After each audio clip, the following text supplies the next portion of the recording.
बिस्मिल्लाहिर्रहमानिर्रहीम। अव्वल अल्लाह वलीम आला आलम जोधणी कादिर पंहिंजी कुदरत असीं क़ाइम आहे क़दीम सो सारा सचोधणी चए हमद हकीम वाली वाहिद वहदहू राज़िक रब रहीम करे पाण करीम जोड़ों जोड़ जान जी। मुअज़्ज़िज़ हाज़रीन ख़वातीन हज़रात, अॼु असीं हिते आयो थिया असांजी जेका ॿोली जंहिंमें असीं ॻाल्हायूं पिया उन जे नोटिफिकेशन निकिरण जो उहो इंतिहाई अहम ॾींहुं आहे जंहिं ते सिंधी लैंग्वेज अथॉरिटी ऐं असांजे एंडोमेंट फंड ट्रस्ट जे तरफ़ां ई गॾियल एडवेंचर आहे, तक़रीब जो मौक़ो आहे। ऐं सभ खां अवल स्टेज ते विहारण जे लाइ मोहतरम साईं प्रोफेसर डॉक्टर अब्दुल गफ़ूर मेमन साहब चेयरमैन सिंधी लैंग्वेज अथॉरिटी गुज़ारिश कंदुसि त पाण असांजी ख़ासि महिमान मोहतरमा अदी असांजी नीलोफर शेख साहिबा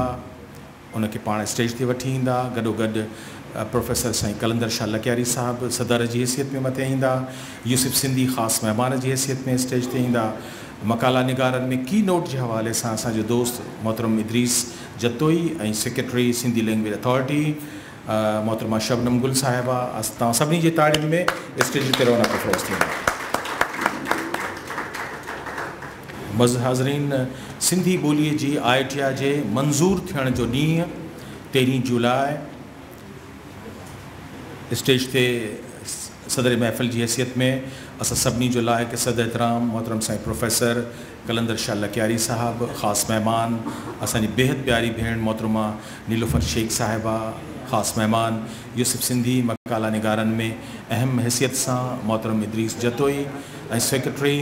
सिंधी लैंग्वेज अथॉरिटी मोहतरमा शबनम गुल साहिबा। जेतो बैत भायां सियायत वाहीन नियोमन लाइन प्रियां संदे पार ॾे।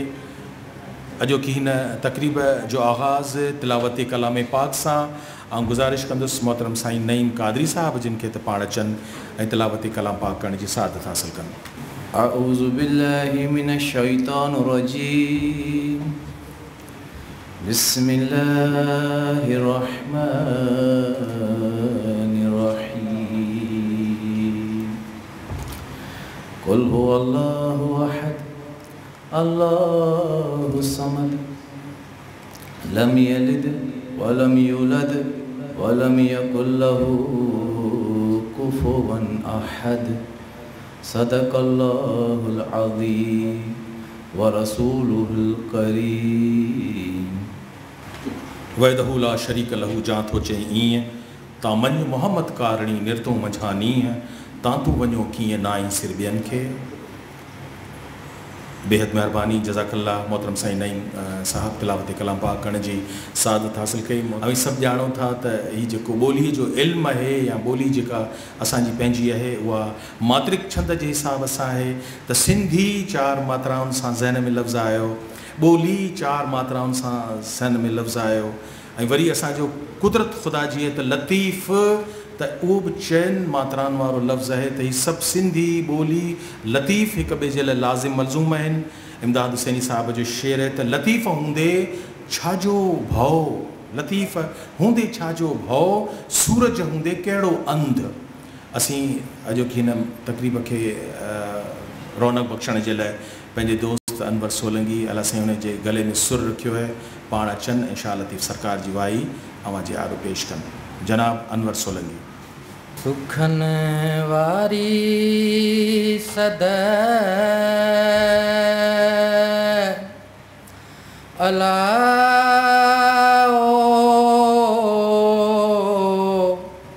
हो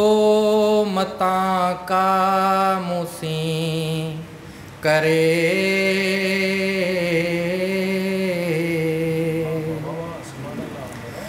अंदर जिनी अद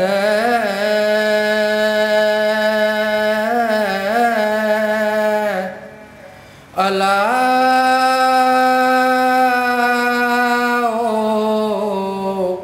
हो डूंगर से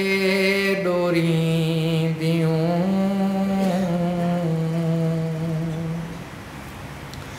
हो बोली मुंहिंजी बोली मुंहिंजी बांभण्याणी अल्लाह हो नाया कान खटियाणी बोली मुंहिंजी हो बोली मुंहिंजी वो बोली मुंहिंजी बांभण्याणी अला हो नाया खान खटियाणी बोली मुंहिंजी हो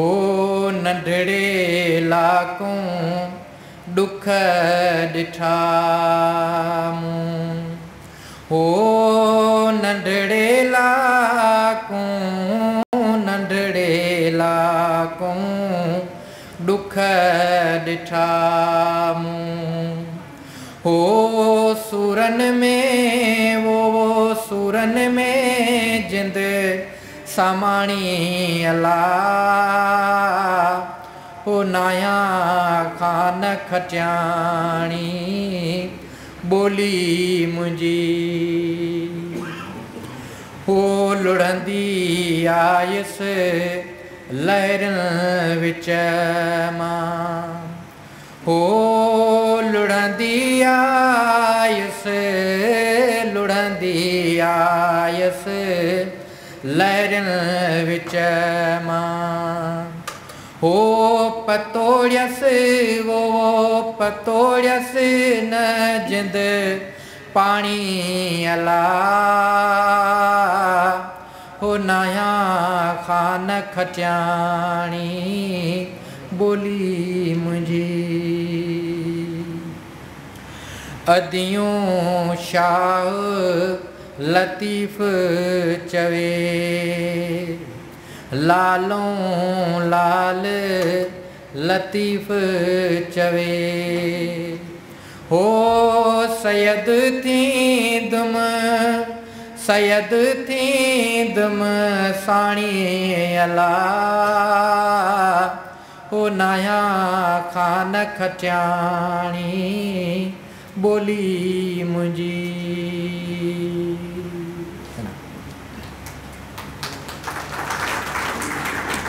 सुभान अल्लाह केॾी न सुहिणी सिट अनवर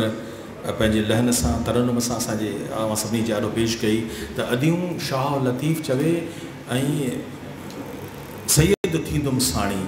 जंहिं ॿोलीअ जो साणी जंहिं ॿोलीअ जो सरबराह जंहिं ॿोलीअ जी दिफ़ा करण वारो भिटाई हुजे त उन ॿोलीअ खे लहर न को लोॾो ऐं सिर्फ़ु तारुफ़ी तरह सां सभिनी नौजवाननि खे ॿुधाइणु चाहींदुसि त अॼोको ॾींहुं जेको आहे उनजी अहमियत इहा आहे 165हों जनम ॾींहुं ऐं 165हों ॾींहुं उन यादगार ॾींहं खे था तसवुरु कयूं जॾहिं 1853 में असांजी इहा मौजूदा सिंधी सूरत ख़ती जेका ठही तयारु थी ऐं आयोटा कमेटीअ उनखे मंज़ूरु कयो उन खां पोइ उन ॿोलीअ जे सिलसिले जो जेको अहम हवालो आहे त इहा ॿोली कहिड़ी लेटर्स में लिखी वञे आया उहा देवनागरी लिपि हुजे जेका हिंदुनि जे कसरत सां ॻाल्हाइण वारनि वापारियुनि जी ॿोली हुई ॿिए तरफ़ असांजे अरबी रस्मुल ख़त जेको मुसलमाननि जो हुयो त गॾियल राय बीठी त उन्हनि ॿिन्ही खे गॾाए अरबी फ़ारसी जेको रस्मुल ख़त आहे उनखे सिंधी ॿोलीअ जे इन्हनि 52 अखरनि खे सिंधी नाइज़्ड करे पेश कयो वियो ऐं अहम ॻाल्हि इहा आहे त असीं जेका इहा अलिफ़ बे पंहिंजे अखियुनि सां ॾिसूं था नौजवाननि खे ॿुधाईंदासीं उन्हनि खे इहो 1 करोड़ जो सुवालु आहे त उहो ख़त नस्ख़ आहे नून सीन खे असीं पंहिंजी ॿोलीअ खे जंहिं ख़त में लिखूं था उनखे ख़त नस्ख़ चयो थो वञे ऐं इन मुख़्तसिर गुफ़्तगू खां पोइ गुज़ारिश कंदुसि पंहिंजे चेयरमैन साईं खे अब्दुल गफ़ूर मेमन साहब जिन खे त असांजे आयल महिमाननि खे अजरकुन जा तोहफ़ा पेश कनि इहा असांजी सिंध जी रवायत आहे ऐं गुज़ारिश कंदुसि त सभ खां पहिरीं असांजी इज़त लाइक़ु एहतराम ख़ासि महिमान डॉक्टर नीलोफर शेख साहब जिन जी ख़िदमत में अजरक जो तोहफ़ो पेश कनि असांजी बेहद प्यारी भेण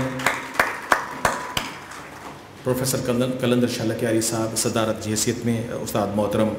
तकरीब में शरीक आहिनि ऐं गुज़ारिश कंदुसि त ख़ासि महिमान यूसुफ सिंधी साईं जिन जी ख़िदमत में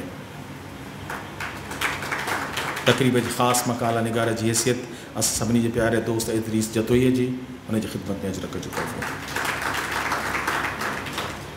सेक्रेटरी मोहतरमा शबनम गुल साहिबा जी ख़िदमत में अजरक जो तोहफ़ो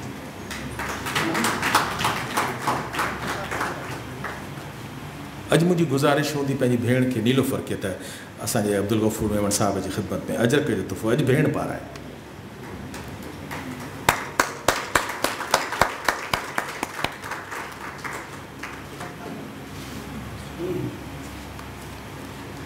पंहिंजी ॿोलीअ में मियां जॾहिं चवंदे माउ तोखे अहिड़ो साओ ॾींदी ॿी ॿोली किथे। ऐं सभिनी जे आज्ञा जे लाइ chairman Sindhi language authority Ghafoor Memon साईं जी गुज़ारिश कंदुसि त पाण चनि आयल महिमाननि ख़ासि महिमाननि ऐं सभिनी जी अॼोके सिंध में जिते जिते सिंधी ॿोली ॻाल्हाई थी वञे उन जे रेफरेंस में सभिनी जी आज्ञा अवां जे आॾो अची कंदा। चेयरमैन साहिबु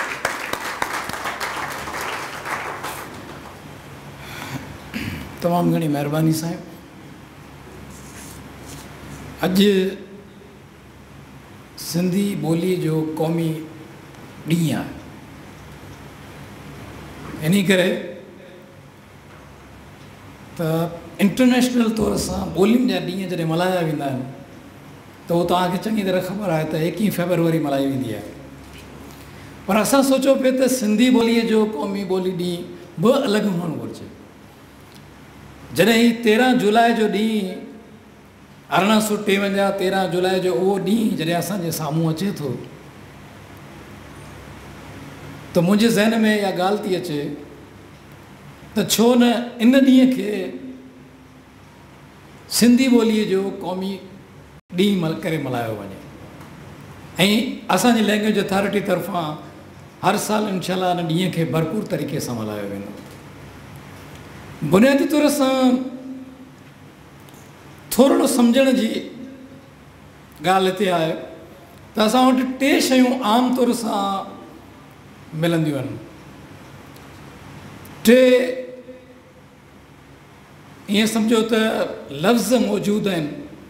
हिकिड़ो सूरत ख़ती, ॿियो रस्मुल ख़त ऐं टियों अल्फ़ाबेट जेके आयवेटा चयो वञे। हीउ आयवेटा जो लफ़्ज़ जेको आहे इहो सिंधीअ में तब्दील थियल आहे। हीउ अंग्रेज़ी लफ़्ज़ न आहे, हीउ सिंधीअ में तब्दील थियल आहे। न त अंग्रेज़ी में अल्फ़ाबेट आहे। असां जॾहिं शागिर्दनि खे पढ़ाईंदा आहियूं त उन्हनि खे इहे 3 शयूं अलॻि अलॻि करे सम्झाईंदा आहियूं त भई रस्मुल ख़त जेका हूंदी आहे उहा बुनियादी तौर सां आवाज़नि खे शकिल ॾियण खे या कंहिं शकिल में आवाज़ जी नुमाइंदगी करण खे रस्मुल ख़त चवंदा आहिनि। ऐं रस्मुल ख़त दुनिया में महदूद आहिनि। मसलन देवनागरी, रोमन, चाइनीज़, अरबी, अहिड़े तरीक़े सां के आङिरियुनि ते ॻणण जेतियूं दुनिया में रस्मुल ख़त आहिनि। जिन जो मतिलबु त उहे शकिलियूं ठहियल आहिनि जेके मुख़्तलिफ़ आवाज़नि जूं नुमाइंदियूं कंदियूं आहिनि। हाणे उन रस्मुल ख़त मां दुनिया जी कहिड़ी बि ॿोली उहा पंहिंजी अल्फ़ाबेट ठाहे सघे थी। छो त दुनिया में हर ॿोलीअ जा हिकिड़ा पंहिंजा मख़सूस आवाज़ थींदा आहिनि।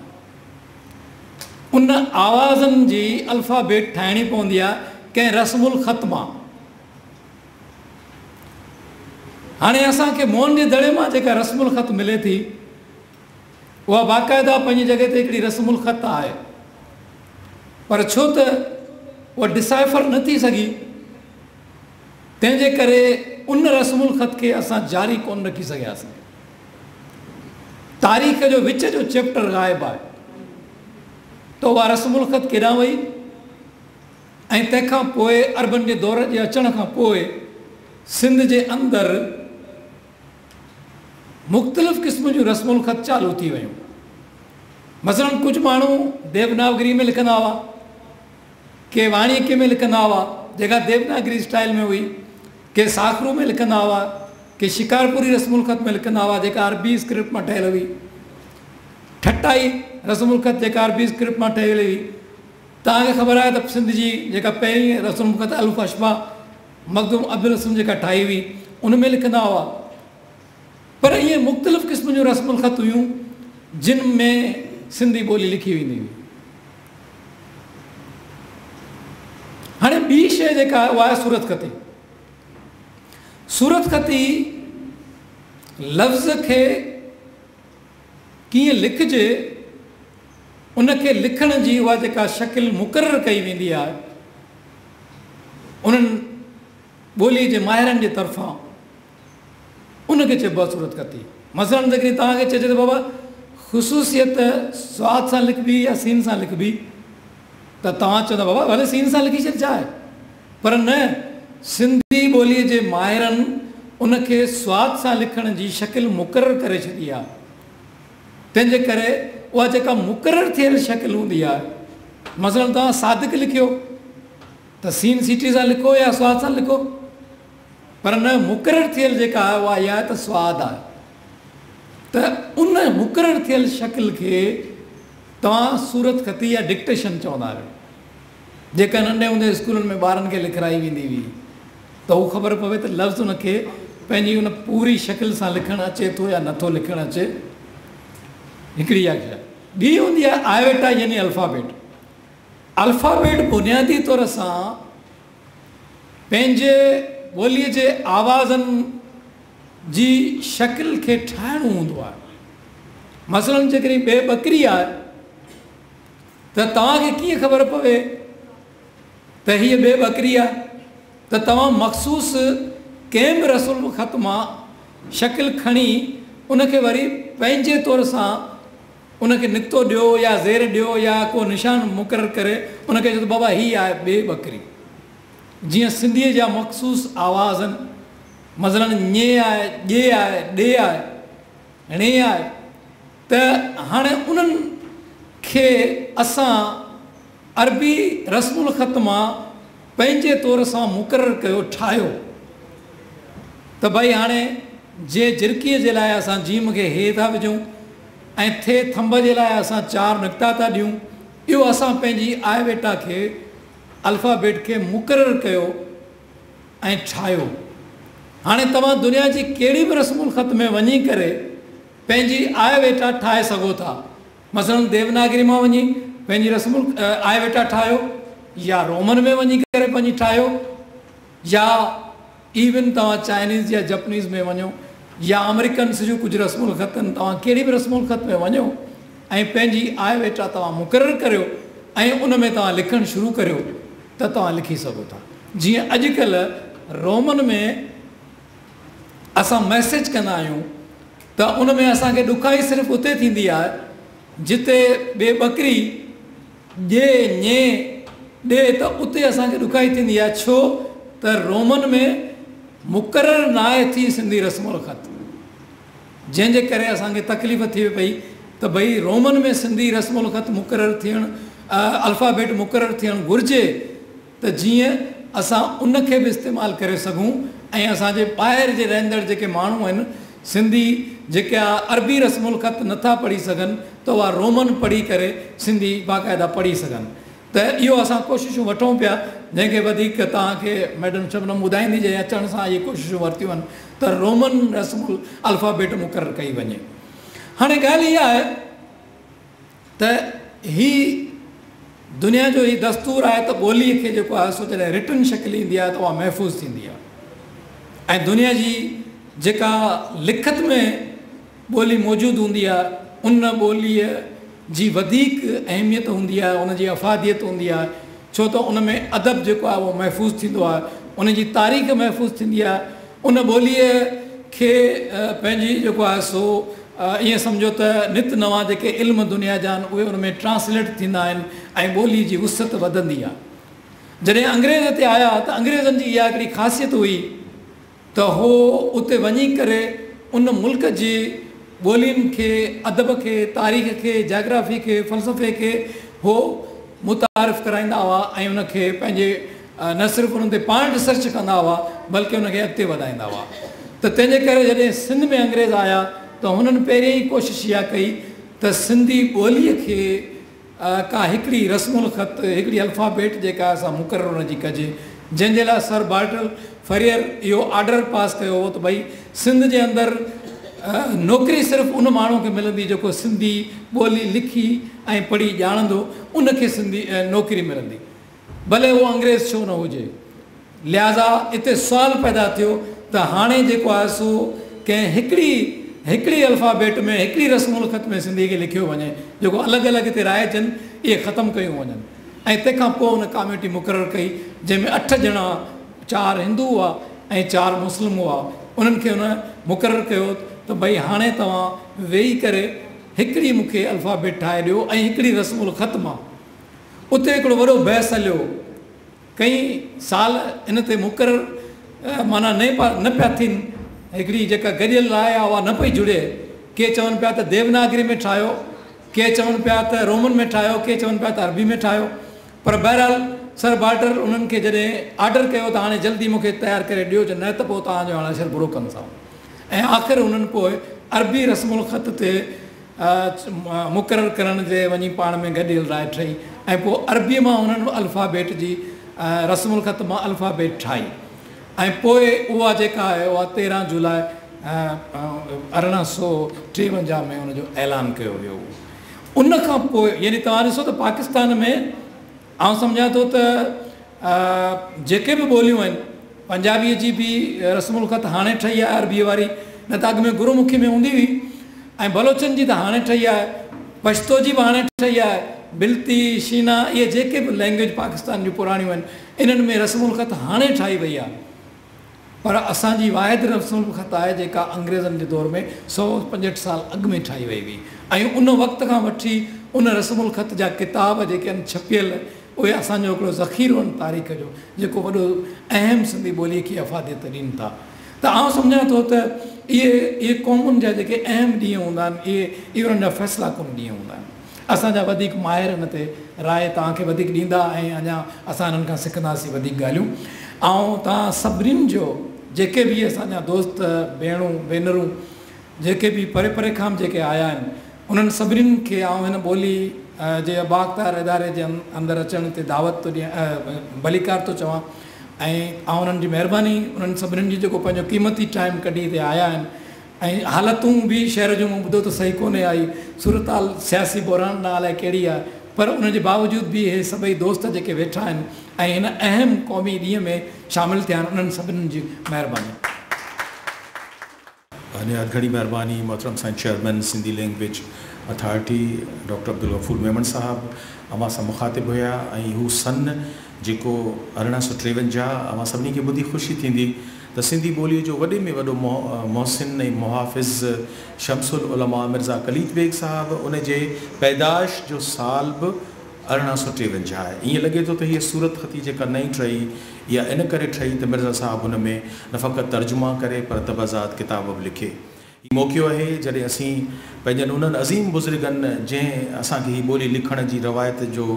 दर्स ॾिनो, उनजो दिफ़ा कयो, जिन सिंधी नसर खे लिखण जी कोशिशि कई पहिरियों दफ़ो, छाकाणि त पहिरीं सिर्फ़ु शाइरी हुई, अलिफ अशबा हुयो जीअं मेमन साहिब जिन असांखे ॿुधायो, पर मीरा मोहम्मद शाह अवल जो नालो असीं उन्हनि खे सलाम पेश कंदासीं। गॾोगॾु ॿियूं जेके अहम शख़्सियतूं आहिनि जिन में असांजो उदाराम साहब आहे, कोड़ोमल साहब आहे, ही उहे हस्तियूं आहिनि जिन इब्तिदा में तर्जुमे जी सूरत में नसर ऐं निसाबी किताबनि जे सिलसिले में पंहिंजो पाण खे मसरूफ़ रखियो। ही मौक़ो आहे उन्हनि वॾनि तालीमदाननि खे यादि करण जो बि, जिन में दादा दयाराम दयामल गिदूमल आहे, प्रताप राय आहे, ऐं गॾोगॾु ॿी अहम हस्ती जेको साधू TL वासवाणी साहब आहे, जे न्याणियुनि जी तालीम जे सिलसिले में हैदराबाद में मिशन क़ाइमु कयो। असीं बेहद थोरा सौगवार बि आहियूं जो असांजो दादा जशन वासवाणी जेको उन ख़ानदान जो चश्म चिराग जे सिंध में न्याणियुनि जी तालीम खे आम करण जे लाइ ख़िदमतूं सरअंजाम ॾिनियूं, उनखे बि असीं पंहिंजे हिन अॼोके ॾींहं ते दादा जशन खे बि सलाम पेश करियूं था, उनखे यादि कयूं था जो कल्ह उनजो पूने में देहांत थी वियो, जेको तसलसिलो हुयो मीरा स्कूल जो ऐं TL वासवाणी साधू ख़ानदान जो। ऐं उन अहम मकाले ॾे हलंदुसि जेको तफ़सील सां असीं अॼोके ॾींहं जी निस्बत में ॿुधंदासीं। ॼातल सुञातल हस्ती आहे पंहिंजे तौर ते। ऐं दिलि सां थो चवां त जॾहिं हुन कमीशन मां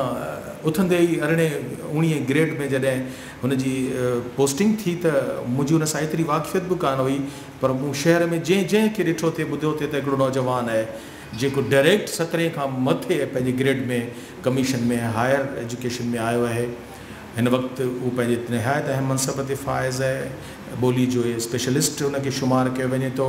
निसाबी किताबनि ते हुनजी अथॉरिटी, हू बि हिकिड़ो हुनजो मेंबर आहे। मुंहिंजो इशारो मुंहिंजे प्यारे दोस्त इदरीस जतोई ॾांहुं आहे ऐं गुज़ारिश कंदुसि त पाण पंहिंजो मकालो वाजिब पेश कनि। मुंहिंजा उस्ताद साईं कलंदर शाह साहब असांजे आर्कियोलॉजिस्ट डॉक्टर नीलूफर शेख साहबा, साईं डॉक्टर अब्दुल गफूर मेमून साहब, मैडम शबनम गुल साहबा, असांजा प्यारो भाउ दोस्त यूसुफ सिंधी, नसीर मिर्ज़ा साहब ऐं हिन हाल में वेठल भाइरो भेनरो, अस्सलाम वालेकुम। सभ खां पहिरीं त डॉक्टर अब्दुल गफूर साहब जेका तमहीदी गुफ़्तगू कई उनमें काफ़ी असांजा ॾो ॻाल्हि इहा वाज़े थी वई हूंदी त अॼोको ॾींहुं ही सिंधी अल्फ़ाबेट जो ॾींहुं आहे, छाकाणि त मुख़्तलिफ़ ॾींहं असां वटि ख़ासि तौर ते ब्रिटिश पीरियड में सिंधी ॿोली जे लाइ जिन कमु कयो आहे या जेके नोटिफाइड शयूं थियूं आहिनि उन्हनि ते मल्हाया वेंदा आहिनि। ख़ासि तौर ते इन खां अॻु में सिंधी लैंग्वेज अथॉरिटी 29 अगस्त 1853 जो ॾींहुं जेको आहे सिंधी ॿोली खे दफ़्तरी ऐं सरकारी करार ॾियण वारो जेको ॾींहुं आहे उहो बि मल्हाईंदी रही आहे। त अॼोको ॾींहुं अल्फ़ाबेट जो ॾींहुं आहे, सिंधी अलफ़ बे जे मंज़ूर थियण जो ॾींहुं आहे या सिंधी आय वेटा जे मंज़ूर थियण जो ॾींहुं आहे ऐं ॾाढो सभागो ॾींहुं आहे ऐं यादगार ॾींहुं आहे। इन जे लाइ endowment fund, trust for preservation of heritage ऐं सिंधी लैंग्वेज अथॉरिटी ॿई जसलणनि जो जेको यादगार ॾींहुं मल्हाए रहिया आहिनि। जॾहिं असां सिंधी ॿोली जी ॻाल्हि कयूं था ऐं सिंधी ॿोली जे रस्मुल ख़त जी ॻाल्हि कयूं था, सिंधी ॿोली जे अल्फ़ाबेट जी ॻाल्हि कयूं था, त उन वक़्तु जॾहिं ख़ासि तरह अंग्रेज़नि जे कम जे मुतलिक़ जॾहिं गुफ़्तगू थींदी आहे त उन में कॾहिं कॾहिं असां उन्हनि जे कम जी अहमियत खे तस्लीम कंदे बि इहो सम्झंदा आहियूं त जहिड़ो कर इहे नए सिरे शयूं ब्रिटिश पीरियड में थियूं। इहा हिकिड़ी वॾी मिसकॉन्सेप्शन आहे जंहिं मां असांखे निकिरणु खपे त का सिंधी ॿोली बरतानवी पीरियड में न ठही आहे, सिंधी अल्फ़ाबेट बि बरतानवी पीरियड में न ठही आहे या सिंधी रस्मुल ख़त बि इन खां अॻु में मौजूदु हुई। त इन करे थोरो असां बैकग्राउंड खे ॾिसी पोइ अल्फ़ाबेट ऐं इन्हनि ॿिनि शयुनि ॾांहुं ईंदासीं त सिंधी ॿोली दुनिया जे क़दीम ॿोलियुनि मंझां हिकु आहे। जॾहिं क़दामत जी ॻाल्हि था कयूं त ब्रिटिश पीरियड त असांखे 165 साल जी ॻाल्हि थी, त क़दामत तमामु घणी थिए थी। त क़दीम ॿोली इन हवाले सां आहे जीअं डॉक्टर गफ़ूर साहब ॿुधायो त मोहनजोदड़ जी स्क्रिप्ट हाणे उहा अञा डिसेफर थिए पर उन जो सिंधी ॿोली सां केतिरो कनेक्शन थिए थो इहो त वरी तारीख़ ॿुधाईंदी ऐं मोहनजोदड़ो अञा जेकॾहिं डिस्कवर थिए ऐं असांजा ख़ासि तौर ते मोहनजोदड़ो त तमामु घटि डिस्कवर थियो आहे न, अञा उनजो केतिरो हिसो अनडिस्कवर्ड आहे। इजिप्ट जॾहिं डिस्कवर थियो त उनजी लैंग्वेज उहा डिसेफर थी वई। असां वटि मोहनजोदड़ो जो कुझु हिसो जेकॾहिं को तह अञा बि जेकॾहिं उनजो खुले त अञा बि काफ़ी ॻाल्हियूं असांजे लाइ वाज़े थी सघनि थियूं त क़दीम ॿोली आहे, इन जा कनेक्शन ओसि ताईं बि थी सघनि था पर इन जे लाइ अञा ताईं जेसि ताईं को आर्कोलॉजिकल एविडेंस ऐं ॿियूं शयूं नथियूं अचनि तेसि ताईं असां नथा चई सघूं त मोहनजोदड़े जी ॿोली बि उहा आहे जेका सिंधी ॿोली आहे। का ॿोली आहे मोहनजोदड़े जी जेका सिंधी ॿोली सां कनेक्शन रखे थी, सो उहो तारीख़ अॻिते हली साबित कंदी। त सिंधी ॿोली इहा दुनिया जे क़दीम ॿोलियुनि मंझां हिकु आहे, उनजी पंहिंजी अल्फ़ाबेट ऐं रस्मुल ख़त रही आहे। उहा मुख़्तलिफ़ दौरनि में तरक़ी कंदी आई आहे ऐं वक़्तु ब वक़्तु उनमें सुधारा ऐं वाधारा थींदा रहिया आहिनि। सिंध में अंग्रेज़नि जी हुकूमत खां अॻु फ़ारसी ऐं अरबी ॿोली दफ़्तरी तौरु राइज हुयूं, ख़ासि तौर ते फ़ारसी, पर मदरसनि उन दौर में बि जॾहिं फ़ारसी अरगूननि तुर्खाननि करोड़नि जे पीरियड में ऐं ॿियनि पीरियड्स में जॾहिं अरबी हुई ख़ासि अरब पीरियड में त बि सिंधी ॿोली ईअं नाहे त न हुई मौजूदु, तॾहिं बि सिंधी ॿोलियूं मौजूदु हुई। सिंधी ॿोली जा ॻाल्हाईंदड़ मौजूदु हुआ, सिंधी ॿोली जा ख़ासि तौर ते क्लासिकल शाइर मौजूदु हुआ, सिंधी ॿोली जो लोक अदब मौजूदु हो। न रुॻो असांजो ॻाल्हाइण में जेको असांजो जेको विरसो आहे इहो मौजूदु हो पर लिखत जा आसार बि मिलनि था असांखे ऐं स्क्रिप्ट मिले थी। मदरसनि में दीनी दर्सगाहनि में सिंधी ॿोली पिणु पढ़ाई ऐं लिखी वेंदी हुई। इन खां सवाइ सिंधी ॿोली में भरपूर लोक ऐं क्लासिकी शाइरी सिंधी ॿोली में मौजूदु रही आहे। मुख़्तलिफ़ नमूननि सां सिंधी ॿोली लिखी वेंदी हुई जिन तां अबुल हसन जी सिंधी मशहूरु रही आहे। जिन मां हीअ असांजो अथॉरिटी जो हाल आहे, इहा असांजे लाइ काफ़ी आहे। असां हितां ही जेके पैनल असांजे साम्हूं आहिनि इहे पैनल असांखे ॿुधाइनि था मोहनजोदड़े जी स्क्रिप्ट खां शुरू थी लास्ट ताईं हिते अबुल हसन वारी हिन शइ ताईं अचे थी, मौजूदा रस्मुल ख़त ताईं अचे थी। त इहे सभु मुख़्तलिफ़ स्क्रिप्ट्स सिंध जे अंदरि इहे राइज हिननि स्क्रिप्ट्स खां अॻु में जेका मौजूदु आहे, इन खां अॻु में राइज रहियूं आहिनि। इहे सभु पैनल मौजूदु आहिनि, जंहिंमें अल बैरूनी वारी बि आहे, सुलेमान बिन कातिब वारो बि आहे, मुख़्तलिफ़ पैनल्स आहिनि जेके ही असांखे ॿुधाइनि था, असांजा ॾाढो हिकिड़ो वाज़िह सबूत आहिनि। अबुल हसन, रुगो अबुल हसन जी सिंधी वरी कॾहिं कॾहिं असां इहो चवंदा आहियूं त सिंधी का वरी अबुल हसन खां आई आहे, पर इन खां अॻु में बि सिंधी मौजूदु हुई ऐं सिंधी अल्फ़ाबेट ऐं स्क्रिप्ट अॻु में मौजूदु आहे। इन सिलसिले में उहा राइज रही आहे। सिंधी ॿोली जो नामियारो आलम डॉक्टर नबी बख्श ख़ान बलोच लिखियो आहे त मौजूदा सिंधी अरबी सूरत जी इब्तिदा ऐं ओसर जी तारीख़ अबुल हसन जे दौर खां 900 वरे अॻु धारे शुरू थी। यानी अबुल हसन खां बि जेको कलोड़ा पीरियड आहे, इन खां बि 900 वरे अॻु शुरू थी। अञा बि डॉक्टर साहिबु चए थो छाकाणि त 900 वरे अॻु शुरू थी, छाकाणि सिंधी ॿोली लाइ अरबी सिंधी अलफ़बे इस्लामी दौर खां वठी इस्तेमालु थी। सिंधी ॿोली जो ॿियो असांजो माहिर डॉक्टर ग़ुलाम अली अलाना साहिबु लिखे थो त सिंधी ज़बान लाइ अरबी सिंधी सूरत ख़ती मुग़ल नवाबनि जे हुकूमत जे ज़माने ताईं पंहिंजी शिकिल वठी चुकी हुई। कलोड़नि जे दौर में उनखे मखदूम अबुल हसन मुक़रर ऐं मुकमिल सूरत ऐं शिकिल ॾिनी ऐं पंहिंजो पहिरियों दर्सी किताबु मुक़दमत सलाह जे नाले सां उन ई सूरत ख़ती में लिखियईं, जेको सिंध जे मदरसनि में निसाब तौरु नाफ़िज़ हो। उन दौर में मुक़दम सलाह, नूरनामो इहे पढ़ाया वेंदा हुआ असांजे दीनी मदरसनि में। न रुगो मुक़दम सलाह जी ॻाल्हि आहे, पर इन खां अॻु में असां ॾिसूं त बयानुल आरफ़ीन, शाह लुत्फ़ुल्लाह क़ादरी जो रिसालो, सिंधी मंज़ूमिया हिते मौजूदु अथव। सिंधी मंज़ूमिया तोड़े अहिड़ा ॿिया किताब अरबी सिंधी वारी रस्मुल ख़त में लिखियलु हुआ। अॻिते हली अक्सर आलमनि इहा सूरत ख़ती अबुल हसन वारी सिंधी अख़्तियार कई। डॉक्टर अलाना साहिबु अञा वधीक इन सिलसिले में लिखे थो त हिन सूरत ख़ती जो बानी मखदूम अबुल हसन न हो, पर हक़ीक़त इहा आहे त इहो रस्मुल ख़त मखदूम अबुल हसन खां 700 साल अॻु मुहक़िक़ अलबैरूनी, उनजो हिते पैनल मौजूदु आहे, मुहक़िक़ अलबैरूनी खां बि 150 साल अॻु अरब सयाह जाहिज़ लिखणु शुरू कयो हो 864 में। जंहिं मौजूदा रस्मुल ख़त खे इहा शिकिल ॾिनी हुई। अलबत मखदूम अबुल हसन उन में मामूली तब्दीली आणे उनखे पंहिंजे किताब मुक़दम सलात में कमु आंदो। त मखदूम साहिबु उन में तब्दीलियूं आंदियूं, पर हाणे अॻिते ॾिसूं था ब्रिटिश पीरियड में उन में कहिड़ियूं तब्दीलियूं आयूं आहिनि, छा आयो आहे, ऐं उन में कड़ा वाधारा ऐं सुधारा थिया आहिनि। अंग्रेज़नि सन 1843 में अंग्रेज़ सिंध जा हुक्मरान थिया, त उन्हनि बि शुरू में बि दफ़्तरी ॿोली उनजी फ़ारसी उन्हनि कई शुरू में, पर अॻिते हली अंग्रेज़नि सिंधी ॿोली खे सरकारी हैसियत ॾिनी ऐं इन सिलसिले में सिंधी ॿोलीअ जे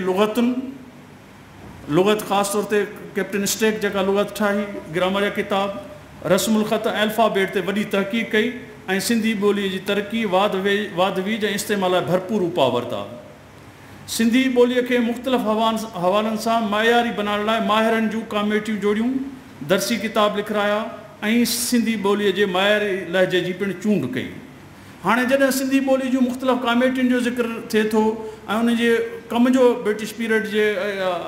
स्कॉलर्स जो जेको कमु आहे उन जी ॻाल्हि थिए थी, त उन में असां कॾहिं उन्हनि में थोरो असांखे फ़र्क़ु करणु खपे। हिकिड़ो त इहो इन दौर में डिसीशन थियो त सिंधी ॿोलीअ जो डायलैक्ट कहिड़ो हुजे, मयारी लहजो कहिड़ो हुजे, छाकाणि त हर जेका सुधरियल ॿोली हूंदी आहे उनखे पंहिंजो मयारी लहजो थिए थो। त उन दौर में मुख़्तलिफ़ लहजनि में जेका सिंधी ॿोली ॻाल्हाई पई वञे, उन दौर में हिकिड़ी कमेटी तश्कील थी जंहिं इहो फ़ैसिलो ॾिनो त विचोले वारो जेको लहजो आहे उहो सिंधी ॿोली जो मयारी लहजो आहे, उहो असांजे किताबनि में, असांजे कम्यूनिकेशन जे सोर्सिस में, अख़बारुनि में, दर्सी किताबनि में उहो इस्तेमालु कयो वेंदो। त हिकिड़ो त इहो डिसीशन उन कमेटी कयो। ॿी कमेटी जेका आहे उन ख़ासि तरह सां हाणे जेको सिंधी लैंग्वेज अथॉरिटी किताब छपायो आहे उहो मौजूदु आहे त ब्रिटिश पीरियड जे दौर में जेका सॼी करस्पॉन्डिंग थी अंग्रेज़नि जे दौर में ख़ासि तरह सिंधी ॿोली जे हवाले सां, उहो उन्हनि जे ऑफिसरनि खे पढ़ाइण जे हवाले सां, उन्हनि जे इस्तेमाल जे हवाले सां ऐं मुख़्तलिफ़ कमेटियुनि जूं रिपोर्ट्स ऐं ख़ासि तौर ते बॉम्बे जे गवर्नर ॾांहुं जेकी कुझु करस्पॉन्डिंग कई वई आहे, उहा आर्काइव्स मां सिंधी लैंग्वेज अथॉरिटी हिकिड़ो अहम किताबु जेको शाया कयो आहे उहो हिते मौजूदु आहे 400 सुफ़नि जे लॻभॻि। उन में उहे सभु नोटिफिकेशन मौजूदु आहिनि जेके ब्रिटिश पीरियड ते माण्हू तहक़ीक़ करणु था चाहिनि था। उन जे सिलसिले में उन में तमामु घणा हिकिड़ा सॉलिड एविडेंस मौजूदु आहिनि। उहो किताबु तव्हांजे लाइ बि असांजे लाइ बि काराइतो थी सघे थो। जुलाई 1953 में बाटल फ्रेयर हितां जो कमिश्नर हुयो हैदराबाद जो, ऐं बाटल फ्रेयर जॾहिं हिते कमिश्नर थियो त उहो हिकिड़ो वॾो विजनरी हो। अंग्रेज़ ज़ाहिर आहे त मुख़्तलिफ़ मुल्कनि में विया आहिनि, मुख़्तलिफ़ मुल्क उन जूं कॉलोनीज़ रहियूं आहिनि, ऐं उते हुननि जा अंग्रेज़नि में मुख़्तलिफ़ क़िस्म जा माण्हू रहिया आहिनि। हिकिड़नि जा हिकिड़ा मक़सदु रहिया आहिनि त असां कंहिं बि नमूने सां इक़्तिसादी तरह उन्हनि कॉलोनीज़ मां पंहिंजा फ़ाइदा वठूं, पर के अहिड़ा बि माण्हू रहिया आहिनि जिन जेको आहे उतां जे माण्हुनि जे लाइ, जेके इंडिजीनियस माण्हू आहे उन्हनि जे कल्चर जे लाइ, लैंग्वेज जे लाइ तमामु घणो कमु कयो आहे। ऐं बाटल फ्रेयर हुजे, एनी बसन जहिड़ा माण्हू इहे अंग्रेज़ आहिनि, पर उन्हनि जो जेको कंट्रीब्यूशन आहे उहो लाजवाबु आहे। त बाटल फ्रेयर तमामु हिकिड़ो सुठो एडमिनिस्ट्रेटर त हो ई हो, पर ख़ासि तौर सां हिन मसइले जे हवाले सां उन जेका कोशिश ऐं ॾाहप सां मौजूदा अरबी सिंधी आयोवेटा में सुधारा ऐं वाधारा कया विया। उनखे सरकारी तौर ते सिंध में लागू करण जी मंज़ूरी ॾिनी। हालांकि कैप्टन स्टेक जेका लुग़त ठाही उहा देवनागरी में ठाही,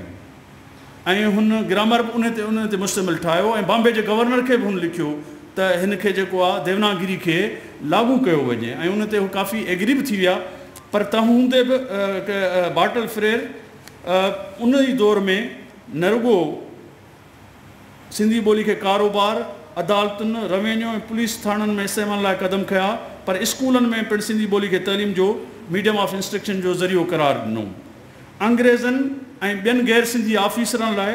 जेका डॉक्टर अब्दुल गफूर साहब ॻाल्हि कई, त 18 महीननि अंदरि जेको बि अंग्रेज़ हुजे या ॿियनि सूबनि मां, हिंदुस्तान जे मां किथां बि हिते सिंध में ईंदो हो, उनखे 18 महीननि में सिंधी ॿोली जो इम्तिहान पास करिणो पवंदो हो, न त हुनजो प्रमोशन्स ऐं इंक्रीमेंट्स हुनखे न मिलंदियूं हुयूं। ऐं इहो अॼु बि सिंध पब्लिक सर्विस कमीशन खे इन ॾांहुं तवजो ॾियणु खपे। हिन खां अॻु में Sindhi language authority Sindh public service commission खे रुजू कयो, ऐं मुंहिंजे ख़्याल में हुननि Sindh public service commission Amin Lagari साहब वेठो आहे, तॾहिं डॉक्टर अलाना साहब जे ज़माने में सिंध पब्लिक सर्विस कमीशन सां हुननि मीटिंग कई त हाणे इम्तिहान इहो छो नथो वरितो वञे जॾहिं ॿाहिरि जो को ऑफिसर अचे थो। ऐं इन सिलसिले में हू एग्री था। हुननि चयो असां वटि न सिलेबस आहे, न किताब आहे, न मवाद आहे। त सिंधी लैंग्वेज अथॉरिटी हुनखे किताब बि मौजूदु करे ॾिना, सिलेबस बि मौजूदु करे ॾिना, ऐं हुननि हिकु विच में कुझु हिकु ॿ हुननि एग्ज़ाम वरितो बि, पर उहो डिसकंटिन्यू थी वियो आहे, जंहिंखे जेकॾहिं वरी बि जेकॾहिं उन्हनि खे रिक्वेस्ट कजे या उन्हनि खे गुज़ारिश कजे त भई इन सिलसिले खे इहो ज़रूरी आहे त जंहिं सूबे जे अंदरि को माण्हू कमु करे थो त उतां जी ॿोली उनखे अचण जे लाइ लाज़मी आहे। त इहो उन दौर में अंग्रेज़नि जे लाइ त तमामु उनजे इंक्रीमेंट्स जे लाइ उनजे प्रमोशन मशरूत इन ॻाल्हि सां हूंदो हो त उहो सिंधी ॿोली जो 18 महीननि जो इम्तिहान पास कनि। Captain Stack, Richard Burton, Ernest Trumpp, captain Stack ऐं अर्नेस्ट ट्रम्प त देवनागरी जा तमामु घणा एडवोकेट हुआ। रिचर्ड ब्रिटन ख़ासि तौर जो सिंधू माथर में वसंदड़ क़ौम जो किताबु आहे, उन में तफ़सील लिखियलु आहे, त उन में हुन सिंधी आयोवेटा ऐं रस्मुल ख़त जी तमामु घणी जेको अरबी सिंधी रस्मुल ख़त जी एडवोकेसी कई आहे, ऐं वॾा बहस मुबाहिसा उन्हनि कया। उन्हनि मां हिकिड़ा देवनागरी जा हामी हुआ त ॿिया अरबी सिंधी रस्मुल ख़त जा। अंग्रेज़नि अरबी सिंधी रस्मुल ख़त जे राय करण वक़्तु कुझु वक़्तु ताईं घणे क़दुरु इहा ॻाल्हि थींदी आहे त अंग्रेज़नि अरबी सिंधी रस्मुल ख़त राइट करे छॾी। बिल्कुलु उसूली तौर ते हुननि जी कमेटी बि इहो डिसाइड कयो, पर उन सां गॾो गॾु हुन देवनागरी खे बि स्पेस ॾिनो त उहा गॾु गॾु हलंदड़ हुई, छाकाणि त हिंदू कम्यूनिटी ऐं ॿिया जेके माण्हू कुझु देवनागरी जा जेके हामी आहे उनखे हुन रद्द न कयो, पर उहो कुझु वक़्तु हली करे अॻिते हली पाण देवनागरी उहा जेको आहिस्ते आहिस्ते उहा जेको आहे उन्हनि पंहिंजी शइ तां हथु कयो, पर अंग्रेज़नि ऐं ब्रिटिश गवर्नमेंट हुनखे स्पेस ॾिनो त तव्हां उहे जेके चाहिनि था देवनागरी में लिखणु कुझु वक़्तु ताईं कनि, पर उसूलनि अरबी सिंधी रस्मुल ख़त हिते जे लाइ मौज़ून ऐं मुनासिबु आहे। सिंधी ॿोली जे अल्फ़ाबेट ते अचूं। सुधारण ऐं वाधारण लाइ जेको एलिस असिस्टेंट कमिश्नर हुयो ऐं एजुकेशन जेको इंचार्ज तालीम खाते जो बि उहो एलिस हुयो। उन फ्रेयर खां, छाकाणि फ्रेयर कमिश्नर हुअण जो, उनखां हिदायतूं वठी मुख़्तलिफ़ ख़्यालु रखंदड़ ॿोली जे माहिरनि जी हिकु कमेटी तश्कील ॾिनी, जिन पंहिंजा राया ऐं तजवीज़ूं ॾिनियूं ऐं अलफ़बे जी तरतीब में कुझु सुधारा कया। उहा कमेटी राय बहादुर जगन्नाथ, के बी मिर्ज़ा सादिक बेग, दीवान त्रिभदास, आनंद राम रामचंदाणी, दीवान उधाराम थावरदास मीरचंदानी, दीवान नंदीराम, मियाँ मोहम्मद, काज़ी गुलाम अली ऐं मियाँ गुलाम हुसैन ठटवी ते ॿधल हुई। इहे माण्हू इन सिंधी अलफ़बे जी जेका कमेटी हुई जंहिं तरतीब में सुधारा ऐं वाधारा करणु पिए चाहिया या उन में तब्दीलियूं करणु चाहियूं पिए, उन जे इहा ई कमेटी उहा हुई जंहिं अलफ़बे ते कमु कयो। हिन कमेटी 52 अखरनि ते ॿधल अरबी सिंधी पटीअ खे तरतीब ॾेई सुधारा आंदा ऐं उहा अलफ़बे जी पटी तालीम खाते जे इंचार्ज मिस्टर एलिस जे नाले सां छापे सॼी सिंध में सरकारी तौर ते मुतारिफ़ कराई वई। अलफ़बे जे सुधारण वारी कमेटी में मक़ामी 8 मेंबर हुआ, जीअं डॉक्टर साहब ॿुधायो, पर उन सां गॾु गॾु 3 यूरोपी अमलदार बि हुआ जिन जो उन में कंट्रीब्यूशन हुयो। मक़ामी मेंबरनि में 4 हिंदू ऐं 4 मुस्लमान हुआ। हिन कमेटीअ जे मेंबरनि ऐं गजाणियुनि जो ज़िक्र सभ खां पहिरियों, छाकाणि त इहा जेका गजाणी थी इहा ट्रेनिंग कॉलेज फॉरमैन हैदराबाद में थी ऐं उन ट्रेनिंग कॉलेज फॉरमैन हैदराबाद में उहे जेके उन दौर जूं कार्रवाई ऐं मिनट्स हुआ उहे अफ़सोस आहे त उहे किथे हथु न अची सघिया, पर इन जो तज़कुरो असांखे पहिरियों गज़ेटियर समेत मिले थो। पर ख़ान बहादुर मोहम्मद सिद्दीक़ मेमन जेको ख़ुदि ट्रेनिंग कॉलेज जो कुझु अरसे ताईं प्रिंसिपल हुयो, उन पंहिंजे किताब सिंध जी अदबी तारीख़ में कयो ऐं उन जूं गजाणियूं हैदराबाद सिंध जे ट्रेनिंग कॉलेज में जेके थियूं उन खां सवाइ भैरूमल मारचंद अडवाणी पंहिंजे सिंधी ॿोलीअ जी तारीख़ में उन में बि ज़िक्र कयो आहे इन जो। डॉक्टर मुल कुझु साल अॻु आउं ट्रेनिंग कॉलेज में बि रहियो आहियां एज़ ए लेक्चरर, त उते डॉक्टर मुरलीधर जेटले जॾहिं तहक़ीक़ पे कई सिंधी ॿोली जे हवाले सां त उहो ट्रेनिंग कॉलेज में बि आयो ऐं उन्हनि मिनट्स खे उन्हनि कार्रवाइनि जे उन्हनि कागज़नि खे उन ॾिसण जे लाइ उन तमामु घणो जेको आहे उत्साह ॾेखारियो। पोइ पुराणा माण्हू हुआ जिन ॿुधायो त हितां सिंध हलाए जी बहरहाल कुझु हुननि ॿुधायो त हिते हुन वटि उते मौजूदु न हुआ, जेको डॉक्टर जेटले खे न ॾिसी ॾाढो ॾुख थियो। बहरहाल 13 जुलाई अॼोको ॾींहुं 53 ते जेका अल्फ़ाबेट सिंधी लाइ मंज़ूरु कई, तंहिंजो बुनियादु घणो करे अबुल हसन वारी सिंधी ऐं पुराणनि कातबनि जी जोड़ियल अखरनि ते हुयो।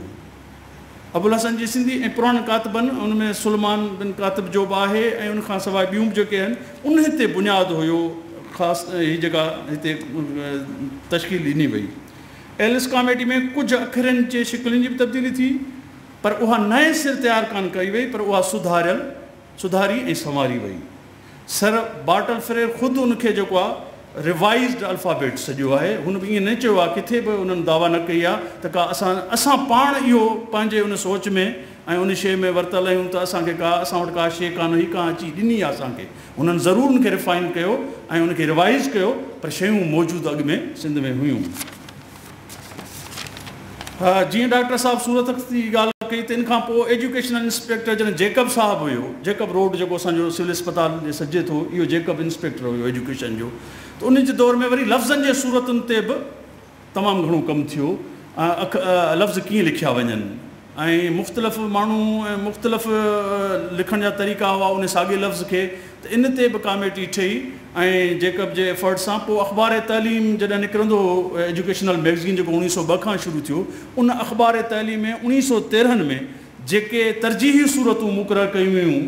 मतिलबु मुख़्तलिफ़ माण्हुनि जूं त उहे ॾेई उन में ॿुधायो वियो त हीअ बहितर सूरत आहे। पोइ एजुकेशन डिपार्टमेंट उनखे नोटिफाइड करे सभिनी स्कूलनि में मोकिलियो त हिननि लफ़्ज़नि खे हिन नमूने सां लिखियो वञे। ऐं पोइ सिंधी लैंग्वेज अथॉरिटी बि मुख़्तलिफ़ वक़्तनि ते इन सिलसिले में कोशिशि कंदी रही आहे, उहे बि तरजीही सूरतूं हिते मौजूदु आहिनि। डॉक्टर उमर बिन दाऊद पोटरो जॾहिं डायरेक्टर पब्लिक इंस्ट्रक्शन बणियो 38 वारे ज़माने में, उन पिणु दर्सी किताबनि जे एराबुनि में ख़ासि तरह तमामु घणियूं अरबी जे बेस ते तब्दीलियूं कयूं, जंहिं ते तमामु वॾा बहस मुबाहिसा थिया। एलिस जी जेका कमेटी हुई तंहिं वक़्तु बि उन में माण्हू मौजूदु हुआ जेके रेडिकल सिंधी अल्फ़ाबेट में चेंजिस चाहिनि पिया। जेके ॻाल्हियूं असां कॾहिं कॾहिं अॼु कयूं था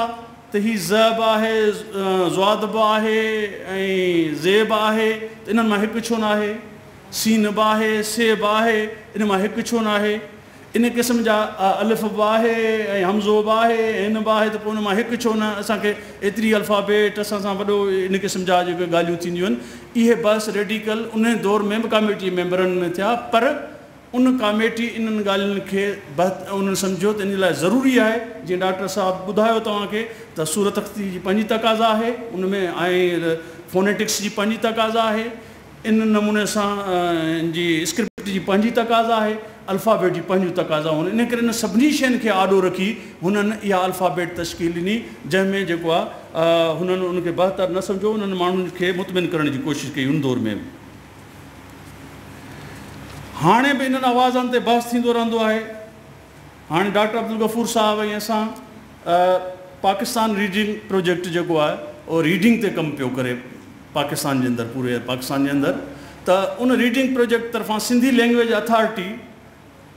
कुझु आवाज़ जेके अल्फ़ाबेट जा आवाज़ आहिनि उहे तयारु कया उन,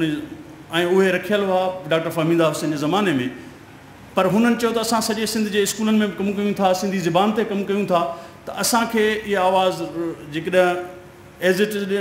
लैंग्वेज अथॉरिटी जे बहितर आहे, जेकॾहिं उन में का गुंजाइश आहे उनखे बहितर करण जी, त उनखे बहितर कयो वञे। पोइ डॉक्टर अलाना साहिब जी चेयर में कमेटी हुई, जंहिंमें डॉक्टर साहिब हुआ, ॿिया असांजा लिंग्विस्टिक हुया, कंप्यूटिंग इंजीनियरिंग जा जेके उहे मेंबर्स बि हुया। त उते बि इहा ॻाल्हि थी त भई हाणे असांखे ॾिसो को बि ॿी ज़बान जो को बि माण्हू मुतबादिल नथो थी सघे। अंग्रेज़ जेके ख़ुदि अंग्रेज़ी में वैराइटीज़ आहिनि उन्हनि खे अमेरिकन हिकिड़े नमूने सां प्रोनाउंसिएट करे थो, स्कॉटिश पंहिंजे नमूने, ख़ुदि इंग्लैंड में स्कॉटिश पंहिंजे नमूने सां करे थो, वेलिश पंहिंजे नमूने सां करे थो, इंग्लैंड वारो मयारी लहजो पंहिंजे नमूने सां करे थो। त मुकमिल तरह सां हीअ शइ प्रैक्टिस सां असां वटि हीअ अल्फ़ाबेट सदियुनि खां लागू आहे ऐं सिंधी ॿोली असां तव्हां सभु इन अल्फ़ाबेट जे हूंदे बहितर नमूने सां लिखी सघूं था, पढ़ी सघूं था ऐं उन जा आवाज़ ऐं उचार कढी सघूं था। इन जो मक़सदु आहे हीअ टेस्टेड अल्फ़ाबेट आहे ऐं उन में एॾी उन में न सिखण वारी गुंजाइश जी जेका ॻाल्हि कई थी वञे उहा ॻाल्हि एतिरो वज़न नथी रखे। ऐं मुंहिंजे ख़्याल में त मां जेकॾहिं कंहिंखे चइजे, जीअं डॉक्टर साहिबु जुमिलो चयो, अॻे जुमिलो हिकिड़ो ॿियो मिसाली चवंदा हुआ त सूरत में मूं सुहिणी सूरत ॾिठी, सूरत में मूं सुहिणी सूरत ॾिठी। त हाणे लिखण वारो जेको सिंधी ॿोली मुसलसिल लिखंदो आयो आहे त उहो बिल्कुलु जॾहिं सुहिणी लफ़्ज़ लिखंदो त उहो सीन सां लिखंदो, जॾहिं सूरत लिखंदो त स्वाद सां लिखंदो। इहा हिकिड़ी ॿारनि खे बि जॾहिं असां स्कूलनि में प्रैक्टिस करायूं था त मथियुनि क्लासनि में अची उहे बहितर नमूने सां उहे शयूं करे था वञनि। त इन करे मुंहिंजे ख़्याल में इहे इन क़िस्म जूं ॻाल्हियूं उन दौर में बि थियूं, हाणे बि असां कॾहिं कॾहिं कयूं था त उन ते सोचणु खपे। ऐं 90 जे ॾहाके में ख़ासि तरह या इन खां अॻु में हलीम बिरोही साहिबु हिते रोमन स्क्रिप्ट जी ॻाल्हि कई। मक़सदु इहो आहे त कंहिं बि स्क्रिप्ट जे लाइ तव्हां दरवाज़ो त बंदि नथा करे सघो, उन ते डिबेट ऐं उन ते रिसर्च ऐं उन ते तहक़ीक़ थिए त उहा केतिरे क़दुरु असांजे लाइ एप्लीकेबल आहे ऐं उन जे लाइ बि जेको कमु आहे उहो हिकिड़े नोटिफिकेशन कढण सां उहो कमु न थींदो, पर मुसलसिल सालनि जे कमु करण खां पोइ उनखे टेस्ट करे, पायलट करे, उन्हनि शयुनि खे ॾिसिजे, उन जे नतीजनि खे ॾिसिजे ऐं ॿियूं ॿोलियूं इन्हनि ट्रांसफॉर्मेशन जे मरहले में कीअं आयूं आहिनि, उन खां पोइ इन्हनि शयुनि ॾांहुं असांखे अॻिते, पर उहा तहक़ीक़ असांखे किथे बंदि न करणु खपे उन सिलसिले में। ऐं सिंधी लैंग्वेज अथॉरिटी इन सिलसिले में काफ़ी अॻे बि कमु कयो आहे ऐं इन ते बिल्कुलु सोच वीचार कंदी रहे थी। ॿोलियुनि जे स्क्रिप्ट में सुधारा ऐं वाधारा जी मूं चयो थींदा रहिया आहिनि, पर उहे सुधारा का साइंसी तहक़ीक़ खां पोइ थियणु घुरिजनि ऐं लॻातार साइंसी सोच जी रोशनी में रिथाऊं जोड़ियूं वञनि ऐं तहक़ीक़ जे आयल नतीजनि जी रोशनी में ॿोलीअ जे घण घुरनि जे विच में ऐं आलमनि में इतफ़ाक़ राय ज़रूरी आहे। ग़ैर ज़रूरी, वर्जायल ऐं आज़मायल तजुर्बनि खे वरी वरी न आज़मायो वञे। अॼुकल्ह सिंधी ॿोली तोड़े ॿियनि ॿोलियुनि जे लाइ टेक्नोलॉजी जूं कुझु ज़रूरतूं वधीक आहिनि, उन्हनि जा चैलेंजिस तमामु घणा अची विया आहिनि ऐं ख़ासि तौर ते कंप्यूटिंग इंजीनियरिंग जे हवाले सां सिंधी लैंग्वेज अथॉरिटी जेको कमु करे पई, हिकिड़ो शोबो बि जेको अॻे कल्चर मिनिस्टर हिते अनाउंस कयो जेको ठहे थो पियो, त उहा कंप्यूटिंग इंजीनियरिंग जे हवाले सां बि असांजे माहिरनि खे उहे अॻिते वधी रहिया आहिनि। पर सुवालु हिकिड़ो बुनियादी आहे, जॾहिं असांजो कंप्यूटिंग इंजीनियरिंग जो माहिर ॻाल्हि करे थो त मूंखे हीअ तकलीफ़ूं थियनि थियूं, कीज़ में हीअ मसइला आहिनि, ॿियनि में इहे आहिनि, बिल्कुलु उन्हनि जे मसइलनि जो हल ॻोल्हणु खपे। पर बुनियादी सुवालु इहो आहे त टूल्स जेके आहिनि, कंप्यूटिंग हिकिड़े टूल्स आहिनि, इहे टूल्स ॿोली जे लाइ आहिनि या ॿोली टूल्स जे लाइ? जॾहिं टाइप राइटर आयो, साईं कलंदर शाह खे वधीक असांजो उस्ताद बि आहे, उन्हनि खे ख़बर आहे, जॾहिं टाइप राइटर सिंधी में आयो ऐं सिंधी टाइप राइटर ठहियो पिए, तॾहिं बि अहिड़े क़िस्म जूं ॻाल्हियूं आयूं त हीअ नथी थिए, हीअ शइ नथी थिए, इन करे इहा ॿोली मां कढी वञे। ॿोली में वॾी का डिफिशंसी आहे। पर पोइ जर्मनी बि विया असांजा माहिर, उते जर्मनी में जितां टाइप राइटर ठहियो उते वञी जो आहे 8-8 महीननि जा कोर्स करे आया, उनखां पोइ टाइप राइटर ठहियो, उन सिंधी ॿोली उन जूं सभु ज़रूरतूं पूरियूं कयूं। त इन नमूने सां अॼु जेकॾहिं कंप्यूटर जूं नीड्स आहिनि कुझु त इन सिलसिले में ॿियनि ॿोलियुनि जेके टेक्नोलॉजी जे मरहले में दाख़िल थियूं आहिनि उन्हनि जो बि तजुर्बो ॾिसणु खपे ऐं उन्हनि ॿोलियुनि कीअं ट्रांसफॉर्म थियूं आहिनि उते असांजा माहिर वञणु खपनि असांजे जेको आहे स्कॉलर्स असांजा लैंग्विस्टिक ऐं असांजा इंजीनियर गॾिजी इन मामले खे हल करे सघनि था सिंधी ॿोली माशाअल्लाह हाणे काफ़ी तरक़ी कई आहे पर उन्हनि शयुनि चैलेंजिस खे बि जेके आहिनि उन्हनि ते मुसलसिल हिकिड़ो कमु लगातार जारी रहणु खपे ऐं अथॉरिटी जो हिकिड़ो जेको कंप्यूटर इंफॉर्मेशन जो शोबो आहे उहो लगातार इन ते शुरू खां वठी माजिद बुरगड़ी साहिब खां वठी अयाज़ शाह खां वठी हेसि ताईं कमु कंदो रहियो आहे त उनखे अॻिते वधणु खपे त जीअं असां उन में जेके घुर्बल तब्दीलियूं ज़रूरी आहिनि उहे ज़रूरी तब्दीलियूं असां कयूं सिंधी ॿोली जो बाख़्तियार अदारो त इहो कमु कंदो रहे थो पर असां अचूं था अल्फ़ाबेट ॾांहुं वरी त अल्फ़ाबेट जे सिलसिले में बि उन्हनि कुझु न कुझु कमु कयो आहे सिंधी ॿोली जी जेका अलफ़बे वारी जेका तरतीब मुस्तनद मयारी आहे इन सिलसिले में जॾहिं अहिड़ा सुवाल उथिया त 1995 में सिंधी यूनिवर्सिटी जे वाइस चांसलर जी कमेटी रूम में सिंधी आलमनि जी हिकिड़ी कमेटी वेठी ऐं जंहिंजो तॾहिं चेयरमैन डॉक्टर नबी बख्श काज़ी साहिबु जन हुआ डॉक्टर नबी बख्श काज़ी साहिबु उनजो चेयरमैन हो 26 जुलाई 1995 ते उन्हनि फ़ैसिलो कयो बार बार इन्हनि ॻाल्हियुनि ते फ़ैसिलो हुननि इहो कयो त अलिफ़ बे जी जेका सिटरा आहे जेका हलंदड़ आहे इहा ई मुस्तनद ऐं क़ाबिल अमल रहंदी जेका हलंदड़ आहे उनखे हलायो वञे उन ते जेके ॿियूं शयूं अचनि थियूं मुंहिंजे ख़्याल में उनजे सिलसिले में ख़ासि तरह हुननि ॾिनो त सिंधी अदबी बोर्ड जॾहिं लुग़त ठाही 50 जे ॾहाके में त उन लुग़त जी जेका तरतीब रखी वई आहे जहां अल्फ़ाबेट ते रखी वई आहे असांजे दर्सी किताबनि में बि उहो क़ाइदो हलंदड़ आहे ऐं उन असांजे लुग़तुनि में असांजे किताबनि में त आलमनि खे स्कॉलर्स खे इंसाइक्लोपीडियाज़ में डिक्शनरीज़ में ऐं पंहिंजे एजुकेशन में उन शइ खे हुननि मुस्तनद करार ॾिनो उन में असांजा सभु माहिर हुआ हिन मौजूदा दौर जा जेके असांजी सिंधी ज़बान जा जेके आलम चजनि इन गजाणी में डॉक्टर नबी बख्श खान बलोच डॉक्टर नबी बख्श काज़ी साहिबु मोहतरम साईं मोहम्मद इब्राहिम जोयो साहिबु डॉक्टर ग़ुलाम अली अलाना साहब डॉक्टर मोहम्मद कासिम बुगियो साहब डॉक्टर फहमीदा हुसैन साहबा मोहतरम इमदाद हुसैनी साहब डॉक्टर हबीबुल्लाह सिद्दीकी ऐं प्रोफेसर शेख मोहम्मद फाज़िल शरीक हुआ उन्हनि सभिनी गॾिजी करे घणे गौर वीचार खां पोइ इहा ॻाल्हि कई त हीअ जेका अल्फ़ाबेट असां वटि मौजूदु हलंदड़ आहे उहा मयारी आहे मुस्तनद आहे ॻाल्हि उनखे सिखण ऐं सेखारण जी असांखे पेडागाजी खे बहितर करण जी पंहिंजे मटीरियल खे बहितर करण जी पंहिंजे मवाद खे बहितर करण जी पंहिंजे तरीक़े खे बहितर करण जी ज़रूरत आहे त असां यकीननि शयुनि खे अॻिते वधाईंदासीं मुंहिंजा उस्ताद वेठा आहिनि वधीक उहे ॻाल्हाईंदा हिन शइ ते ऐं अॼोको ॾींहुं असांजे लाइ सभाॻो ॾींहुं आहे तव्हां सभिनी खे सिंधी ॿोली जो ॾींहुं मुबारक